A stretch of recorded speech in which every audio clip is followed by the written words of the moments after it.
Muy buenas tardes, profesora Adelina Rentería, compañeras. En la tarde de hoy tengo el placer de hacer el análisis literario de la obra El balneario de la autora Pilar Pedraza. Este cuento está dentro de la denominada narrativa del terror.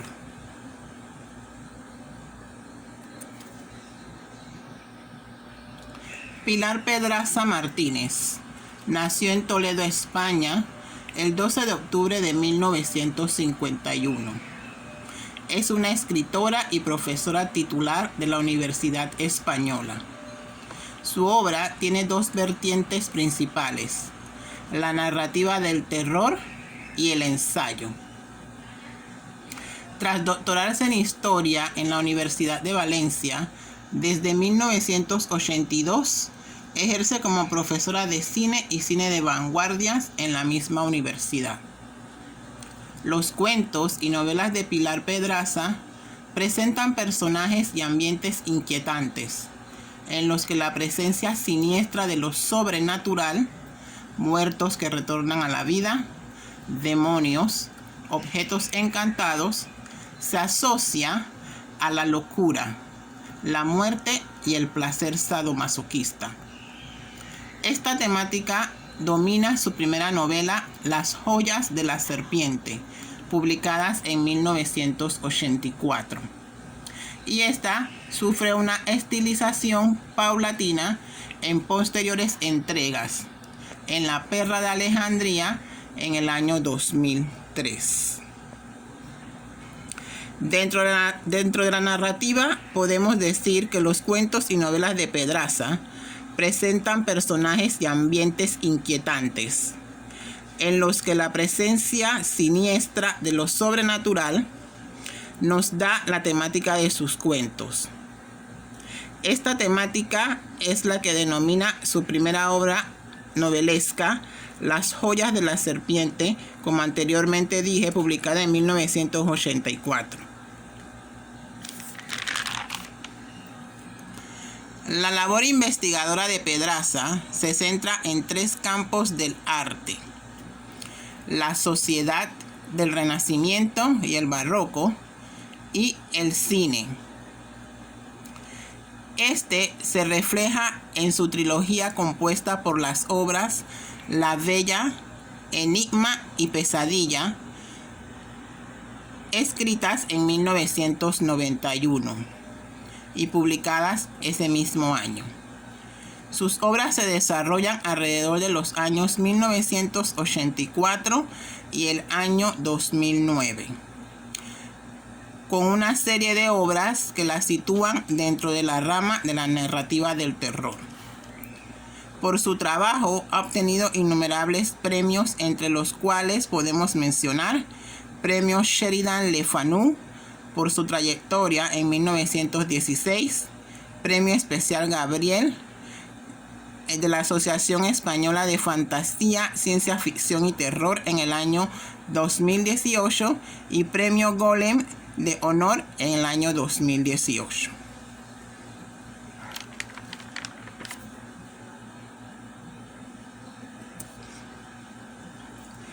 Entre sus obras más destacadas podemos mencionar Las joyas de la serpiente en 1984, Necrópolis, que es un cuento, en 1985, La fase del rubí en 1987, Martes Tenebrarum, que es también un libro de cuentos, en 1987, entre otros. Entre sus ensayos más destacados podemos encontrar Barroco efímero en Valencia, de 1982, Tratado de Arquitectura de Antonio Albelino Filarete en 1990, La Bella, Enigma y Pesadilla de 1991, Máquinas de presa, La cámara vampira de Carl de Dreyer en 1996, Metrópolis, First Land Estudio Crítico en el 2000, entre otras muchas obras. Argumento de la obra. Este cuento trata sobre el padecimiento o la angustia que sufre el cadáver de una joven dentro de la morgue de la Facultad de Medicina, en espera de que su cuerpo sea utilizado para prácticas médicas y finalmente le den sepultura y poder descansar. La joven le cuenta a un cadáver que está recién llegado por qué no la eligen a ella para los experimentos. Y es que está gorda. Y para los estudiantes este es un impedimento porque ellos prefieren los cuerpos delgados que no tienen mucha masa muscular para experimentar. A raíz de su contextura física, ella va narrando cómo fue su infancia y adolescencia y los infortunios que han formado su vida. Ella inicia el relato describiéndose y le cuenta a su acompañante de turno que lleva 2 años en ese lugar. Le hace una descripción de lo que era su apariencia al nacer y lo que ella piensa es la desgracia de su vida puesto que es gorda. En el transcurrir de la historia le dice que nació gorda, una gorda normal, sin atributos exagerados y que le ofrecieran belleza. Venía de un hogar disfuncional donde su padre era un alcohólico que no se daba cuenta de su existencia. También le cuenta el padecimiento que sufrió al ser violada, al quedar embarazada y todas las peripecias que tuvo que pasar luego de haberse ido de su casa a trabajar a una casa de familia, luego en un asilo con unas monjas. Finalmente también le cuenta a su amigo y confidente de turno que fue asesinada por unos chicos a los cuales en su momento determinado les mostró el trasero y ellos la agarraron a golpes y le produjeron una muerte inesperada, que es lo que ella le cuenta a su acompañante. Fue una muerte inesperada, nunca se dio cuenta que estaba muerta. Cuando llega a la morgue, otro cadáver le hace ver en qué lugar está y le dice de su condición de cadáver. Procedencia de la obra. Este cuento forma parte del compilado de cuentos breves que se encuentran dentro del libro de cuentos Arcano 13, un libro de cuentos crueles y de temáticas de terror publicado en el año 2000. En este libro se mezcla la ficción con la imaginación dentro de escenarios realistas que muestran el sufrimiento de los protagonistas. Las tramas nos mantienen pendientes de los hechos y del desenlace que pueda tomar cada narración con el fin de mantener al lector atento en todo momento. La narrativa del terror. Un cuento de terror o relato de terror es una narración por lo general breve, perteneciente al ámbito literario o al popular, que busca ocasionar al lector sensaciones de miedo y de angustia a través de la recreación por lo general de situaciones imaginarias, fantásticas o sobrenaturales. El cuento de terror es uno de los muchos subgéneros en que se puede clasificar la narrativa breve, tanto el que posee aspiraciones artísticas como el que responde a la tradición local o popular, a menudo vinculada con los valores religiosos o culturales de la región.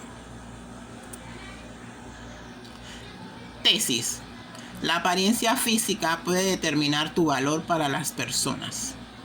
Dentro de este cuento se ven los padecimientos que una niña y luego una joven atraviesa por el simple hecho de ser de contextura gruesa o, como lo decimos en forma despectiva, gorda. Muy aparte de esta realidad, podemos darnos cuenta que en nuestro entorno aún existe la discriminación por la apariencia de una persona. Si es muy alta o muy baja, si es delgada o gruesa, si es morena o blanca, o si es hermosa o no, marcan la diferencia en su vida y en la forma en que las personas de su entorno la valoran. Justificación de la tesis. A veces creo que la culpa de todos mis males la tengo yo, pero luego me digo que no, que si estoy así de gorda no es porque comieras mucho o por el alcohol, es de nacimiento. Nací gorda y torpona.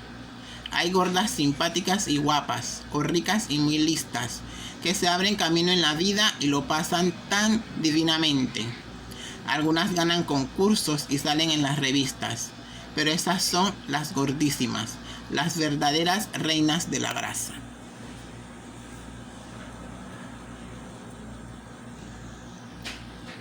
Premisa. Para encajar en la vida, permitimos que se nos trate con menosprecio y no apreciamos nuestro potencial. Cuando nos vemos rodeados de personas que por nuestra apariencia nos relegan al último lugar sin darse y darnos la oportunidad de desarrollarnos como individuos y demostrar que sí podemos llegar a imponernos metas y cumplirlas. En ocasiones, nos vemos obligados a aceptar las migajas de cariño solo para encajar en el prototipo que las personas tienen como esquema de comportamiento o de apariencia. Y cuando ese prototipo se rompe, perdemos la oportunidad de demostrar quiénes somos en realidad. Justificación de la premisa. Cita. En las escuelas de barrio, las niñas gordas lo pasan mal. Créame, mis maestras me tiraban del pelo y las compañeras decían que olía mal.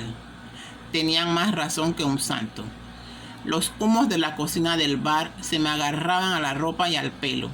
Y, como no teníamos cuarto de baño, apenas podía lavarme, salvo en el verano, en el río del pueblo. Ya ve lo que son las cosas. Ahora me paso los días, las semanas y los años con el líquido hasta la coronilla. Claro, que tampoco este olor es el de las rosas, pero de todas formas. Tema principal de la obra: la discriminación. Se ve plasmado en todo el cuento cuando la protagonista del mismo nos dice que su vida desde su nacimiento estuvo marcada por su apariencia y contextura física. Nos deja ver que por no ser todo la agraciada que se esperaba, fue ignorada por sus padres, y eso desencadena todas las desgracias que le suceden en el transcurrir de la trama. Cita. Yo era una gorda normal y nací sin ningún don y con poco seso, aunque sin ser tonta, eso no. Al menos yo creo que no era tonta, aunque la verdad es que hasta mi madre me lo decía, y mis hermanos. ¿Para qué le voy a contar? Mi padre, como se pasaba la vida borracho, ni se daba cuenta de mi existencia. Era el único de la familia que no se metía conmigo. Pobre hombre. Tema secundario: la soledad. Esa soledad que te hace sentir un completo abandono aunque estés rodeado de personas. La que te hace sentir que la compañía momentánea de un cadáver en una tina de formol es lo mejor del mundo. La misma soledad que te hace vagar por la vida buscando tu lugar especial, donde sentirte feliz y protegido en todo momento, y te permite sonreír a pesar de todo. Cita. Lo que ocurrió con el borracho me hizo ir por la vida con más ojo.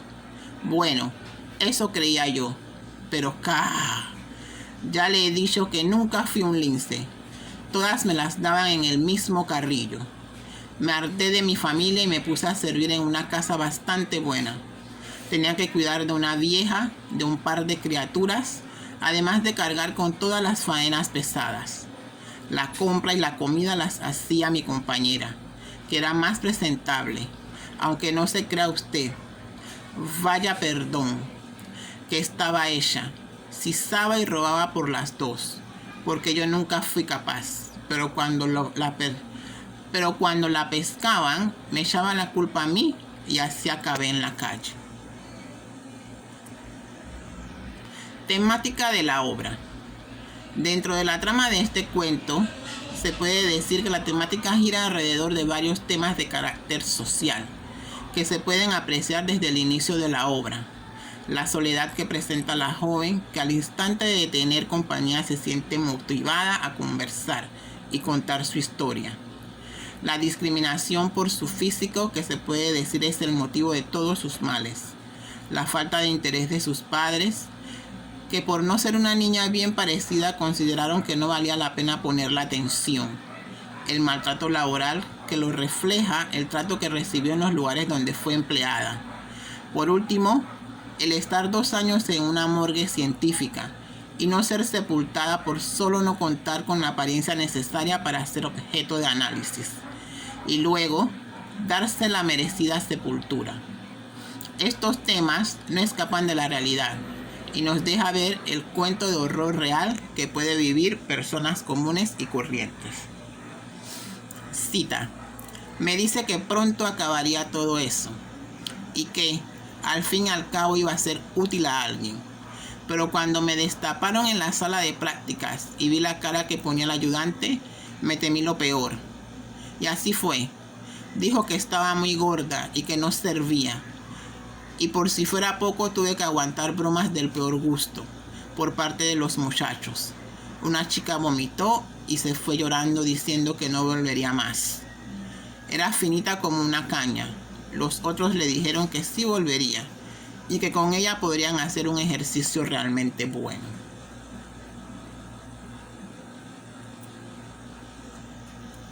Técnicas utilizadas dentro de la obra. Anécdotas recordativas. Pilar utiliza dentro de este cuento corto las anécdotas recordativas, que es una historia que recuerda algo general acerca del pasado o un evento específico. Se expresa con frases tales como: esto me acuerda cuando era niño, recuerdo una vez que, y así sucesivamente. La joven recuerda y narra los sucesos que le acontecieron en el transcurrir de su vida y todas sus experiencias que marcaron su existencia. Cita: cuando tenía 15 años, me violó un borracho en un solar abandonado, pero no una vez, sino todas las que le dio la gana, durante más de un mes. A mí me daba vergüenza y no decía nada a nadie. Pero claro, me quedé embarazada. Estaba tan gorda de natural que el embarazo ni se me notaba, pero yo me desesperaba porque no sabía qué iba a ser de mí. Tiempo narrativo dentro de la obra. El tiempo dentro de la obra la podemos definir en la analepsis o flashback en inglés. Es una técnica que altera la secuencia cronológica de la historia y nos traslada hacia el pasado. Se utiliza muchas veces cuando un personaje comienza a recordar algo que le sucedió o cuando se retrocede en el tiempo de la narración. Esta técnica la utiliza Pedraza para hacernos conocer los acontecimientos que la protagonista del cuento pasó antes de encontrarse actualmente en el sitio donde está y en la circunstancia que está reflejado que es el estar muerta. Cita: los granos que cubrieron mi cara a partir de los 12 años no contribuyeron precisamente a hacerme más bonita, ni tampoco el visqueo de mi ojo derecho. Ahora que ya nada me importa y que no deseo más que descansar, puedo decirle sin sentir vergüenza que cuando más crecía, más repugnante me volvía. Todos lo gritaban a los 4 vientos. Y no es que fueran malos, es que pensaban que mis sesos de mosquito me impedían sufrir. Hablaban de mí como de una piedra que ni siente ni padece, como los muchachos cuando me tuvieron en la mesa de disección y se pusieron a hacer chistes a mi costa. ¿Cómo iban a saber ellos el daño que me estaban haciendo? Hidalgo sí sabía, por eso me hablaba amablemente y me consolaba. Pero Hidalgo era un caso aparte. Algunos decían que estaba loco porque hablaba con nosotros como si estuviésemos vivos. La narrativa del terror dentro de la obra. Su objetivo fundamental es generar horror, suspenso, expectativa y generar sensaciones de miedo, dolor, entre otros. En el relato del cuento El balneario, podemos observar más que terror el suspenso desde el inicio del relato, el cual se muestra al no saber de qué se trata hasta un poco más avanzada la historia, donde se esclarece que quien narra es un cadáver y se encuentra en la morgue de la Facultad de Medicina.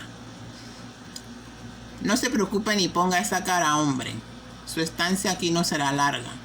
Como mucho, 2 semanas. Se lo digo yo por experiencia.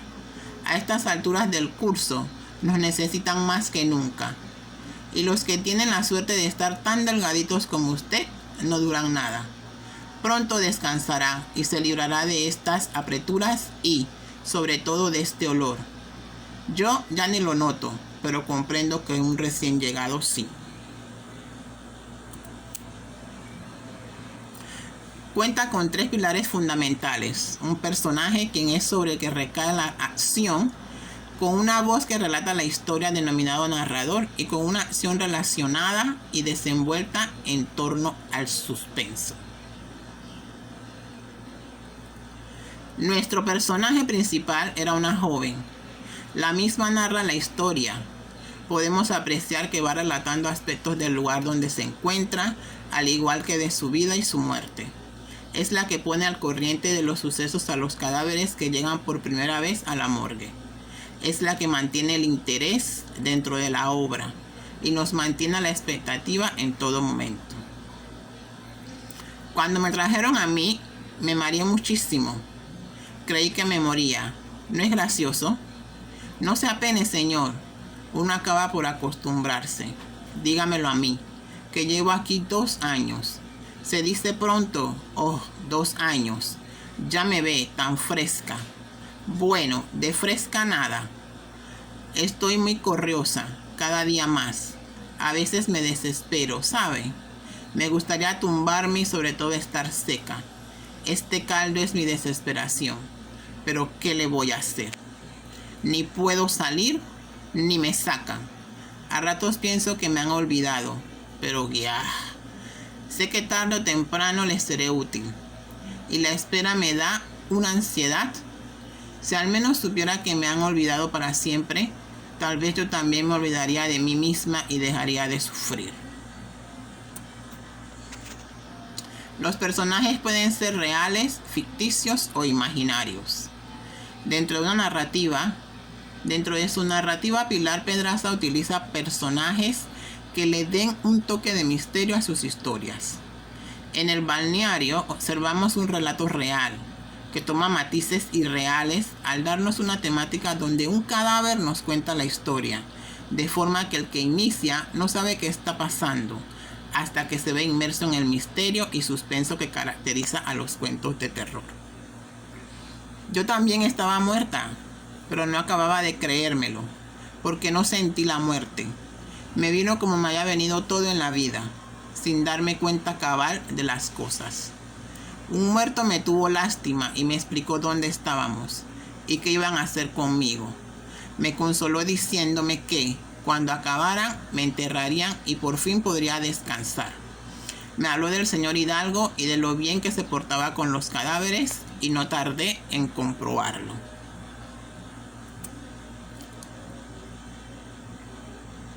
Durante la trama se oculta información y revelaciones con el fin de generar suspenso.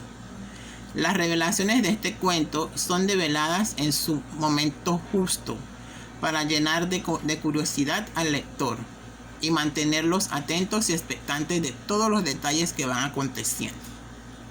Cita: a veces pienso que estaré siempre aquí y entonces me entra una congoja que para qué. Preferiría el infierno, al menos allí estaría caliente. Un día se me ocurrió que esto era el infierno, pero no. Si lo fuera, no habría tantas idas y venidas. Esto es la Facultad de Medicina. Me lo dijo el señor Hidalgo y lo sé de sobra por experiencia. Pero ¿qué dice usted, hombre? ¿Cómo va a tener cada uno un entierro particular? Pues vaya de roche, oiga, si lo que quiere es asustarme, lo va a conseguir. No, un día me sacarán con el gancho, me meterán en una caja y al cementerio. Ojalá no tarden.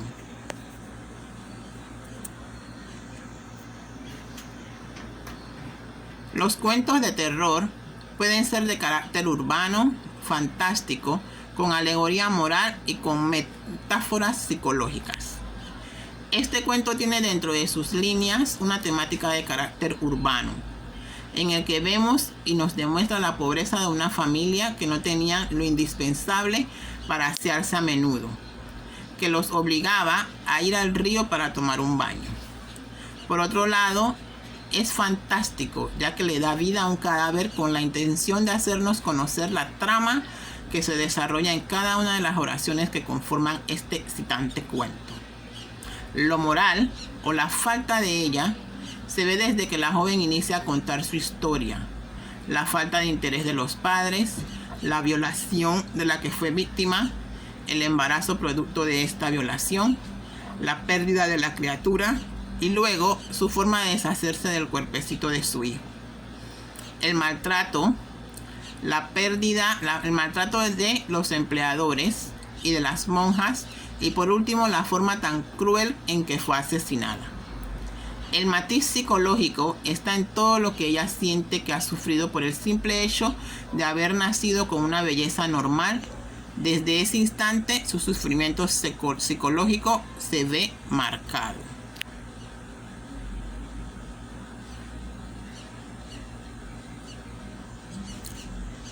Estructura interna de la obra.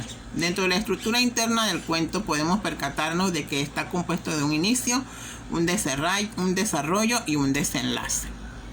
Inicio. Nos relata los sucesos con que se presenta la temática que va a desarrollarse inicialmente dentro del cuento y nos da las bases para saber de qué se trata el cuento y poder hacernos una idea de la trama y los personajes que se van a ir desarrollando. Cita. Buenos días, señor. Acomódese como pueda, pero por favor no empuje. Cabemos todos, aunque estemos un poco apretados. Se lo digo yo, que conozco el paño. Tiene usted el codo como una piedra y me lo está clavando. No es que me duela, no, ni siquiera me molesta. Además, ¿qué puede hacer usted? No se preocupe, ni ponga esa cara, hombre. Su estancia aquí no será larga. Como mucho 2 semanas. Se lo digo por experiencia. A estas alturas del curso nos necesitan más que nunca. Y los que tienen la suerte de estar tan delgaditos como usted no duran nada. Pronto descansará y se librará de estas apreturas y sobre todo de este olor. Yo ya ni lo noto, pero comprendo que un recién llegado sí.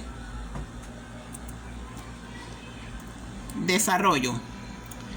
Es lo que va aconteciendo en la obra. En esta parte se cuenta el trato que recibe el cadáver de la joven por parte de un encargado de la morgue y otras de las situaciones de la vida de la joven. Se puede plasmar la compañía del señor Hidalgo al poner cuidado en la atención correcta y digna que les da a los cuerpos sin vida, sin importarles su físico. Antes cuidaba de nosotros un señor muy amable que se llamaba Hidalgo. Tenía la costumbre de hablarnos. A veces me decía algunas chanzas cariñosas. Y un día me prometió que aunque estuviera gorda y no sirviera para los ejercicios corrientes, me utilizaría para otras cosas y luego me enviaría a descansar. Era un caballero y llegué a creerle, pero desde que se jubiló, nadie ha vuelto a mirarme a la cara.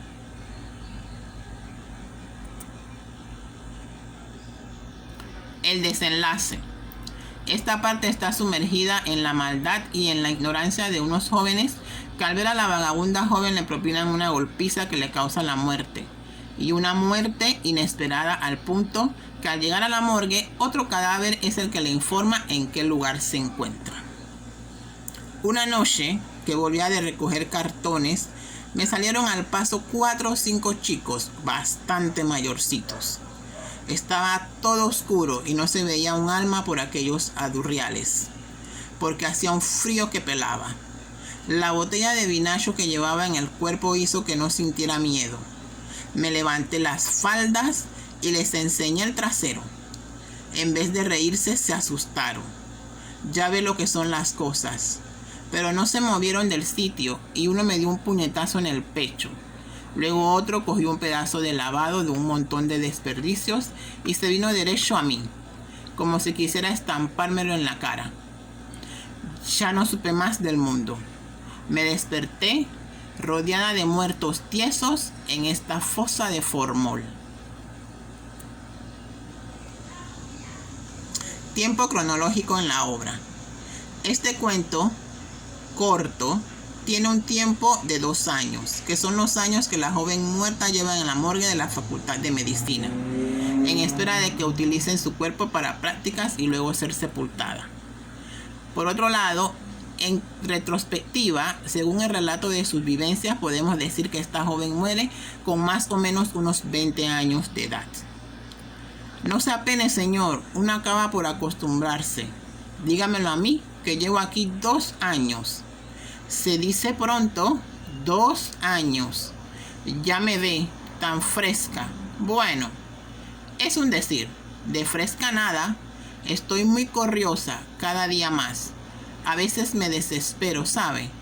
Me gustaría tumbarme y sobre todo estar seca. Este caldo es mi desesperación, pero ¿qué voy a hacer? Personajes dentro de la obra. Personaje principal. La joven que nos narra la historia y que cabe destacar es un cadáver que lleva 2 años dentro de la morgue de la Facultad de Medicina. La misma era llamada de modo despectivo la barrila por los estudiantes. Estaba en espera de que la utilizasen para prácticas médicas o le dieran sepultura. Ella, en las líneas del cuento, nos relata de su trágica vida familiar y de las discriminaciones de las cuales ha sido objeto debido a su apariencia física. Personaje secundario. El señor Hidalgo, que era el encargado de la morgue hasta el momento de su jubilación.